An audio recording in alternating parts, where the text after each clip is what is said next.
Hey, after watching this video, check out the new PhoneDog.com homepage and play the One Pod Bandit for your chance to win free phones. Oh, they're doing whole flights. The folks from Samsung Mobile stopped by my neck of the woods this week to show off their 4 newly launched phones, the Jet and a trio of new Omnias, the Omnia 2, Omnia Pro, and shown here, the Omnia Lite. Now the Omnia Lite is the smallest and I would guess the least expensive of the 3 new Omnias. It's the same basic design, but it cuts back a little bit on the features and also packs everything into a more handheld, or at least, more suited for smaller hands to hold, form factor than the Omnia 2 and the Omnia Pro. The Omnia Lite's a Windows Mobile 6.1 phone, upgradable to 6.5, and it features Samsung's new TouchWiz 2.0 UI.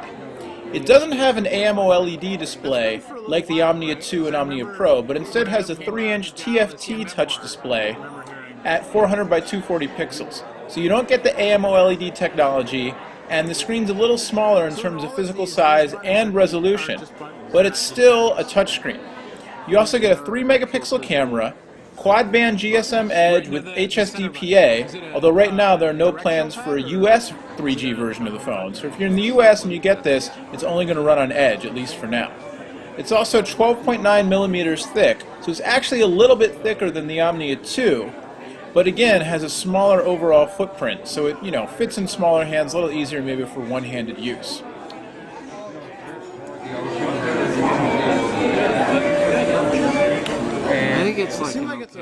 Omnia 2 also features a full range of connectivity in addition to the GSM and HSDPA we talked about.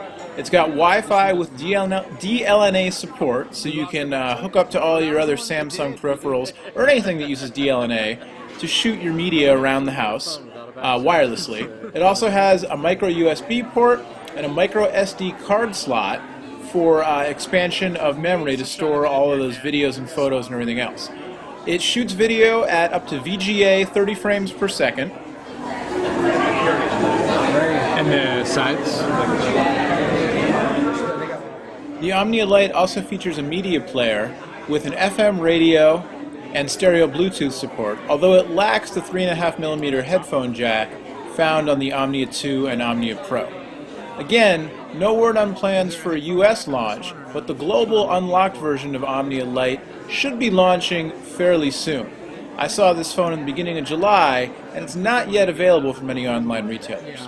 We'll have much more on the Omnia Lite and all the new Samsungs at PhoneDog.com. Again, it's Omnia Lite. It's